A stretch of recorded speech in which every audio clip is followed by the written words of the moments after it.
अब इसे अगर ऐसे मोड़ दिया जाए तो उससे सर क्या नुकसान है और क्या?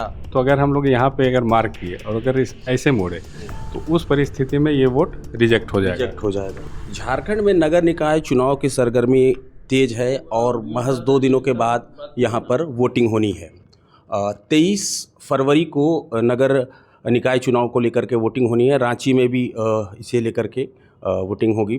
तो एक संशय लोगों के मन में है, जो कि खास तौर पे जो फर्स्ट टाइम वोटर्स हैं उनके मन में है, वो ये है कि अब तक उन्होंने या फिर उनसे पहले के 1-2 जनरेशन ने ईवीएम से वोट डाला था, लेकिन ये पहली बार है कि बैलेट पर वो वोटिंग करेंगे।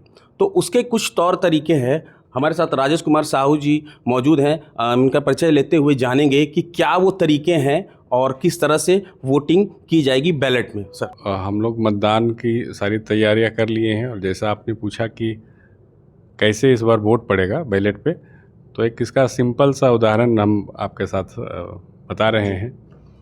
ये एक सिंपल पेपर है जो कि अभ्यर्थी को भी हैंडबुक में दिया गया है।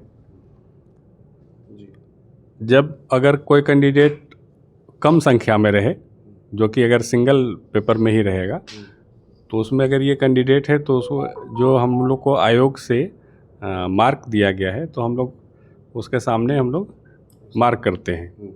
जो भी अपना उम्मीदवार है जिसको हम लोग अपना वोट देना चाहते हैं, उसके सामने हम लोग उसको मार्क करते हैं। फिर मार्क करने के बाद अगर ये सिंगल पेज का है तो इसको ऐसे मोड़ते हैं, फिर इसको इस तरह से मोड़ के और हम लोग बैलेट बॉक्स में डाल देंगे। और अगर इसे दूसरे तरीके से मोड़ा गया, जैसे कि सर ये हुआ, अब इसे अगर ऐसे मोड़ दिया जाए तो उससे सर क्या नुकसान है और क्या? उसमें क्या है कि हम लोग स्टाम्प पैड चूँकि यूज होता है वोट देने के लिए, तो अगर हम लोग यहाँ पे अगर मार्क किए और अगर ऐसे मोड़े तो इस कैंडिडेट को भी है और इसका जो इंक है सो इस पे भी लगने का संभावना है। तो उस परिस्थिति में ये वोट रिजेक्ट हो जाएगा क्योंकि वो 2 कैंडिडेट को वोट पड़ जाएगा, इसलिए ये फिर रिजेक्ट होगा।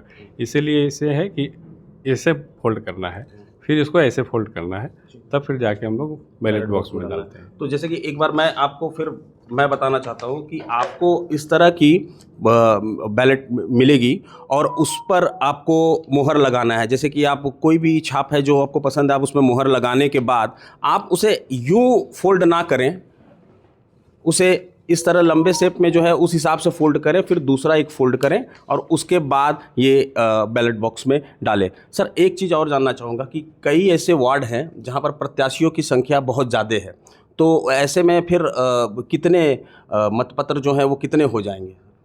कोई साइज वगैरह का कुछ कंडीशन है? ऐसे अगर हम लोग देखें तो एक में हम लोग ऐसे समानांतर रूप से ऐसे बनता है, लेकिन नॉर्मली एक साइड में 9 कैंडिडेट का नाम रहता है।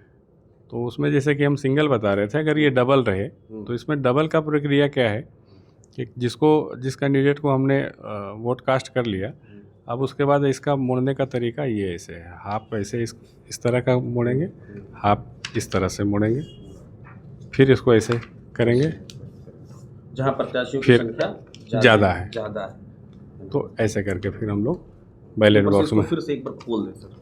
तो ये तरीका हम देख सकते हैं कि अगर कोई प्रत्याशी अगर आप इस सिंबल पे मोहर मारते हैं तो इसे मोहर मारने के बाद आपको पहला फोल्ड यूं करना है, दूसरा फोल्ड यूं करना है और इसके बाद फिर ये तीसरा फोल्ड करते हुए फिर ये इस तरह से फोल्ड करना है। तो ये काफ़ी ध्यान देने वाली चीज़ है। अगर हम इसमें ध्यान नहीं देते हैं तो हमारा वोट इनवैलिड हो सकता है, वो किसी पे नहीं जाएगा। तो इस वीडियो को आप ज़्यादा से ज़्यादा शेयर करें और इसे देखें, साथ ही साथ समझें कि किस तरह से बैलेट पर वोटिंग की जानी है, क्योंकि जो मोहर होता है उसमें इंक होता है और गलत तरीके से मुड़ने पर वो एक के साथ में दूसरे सिंबल में भी उसका टिक आ जाएगा और वोट आपका इनवैलिड हो सकता है।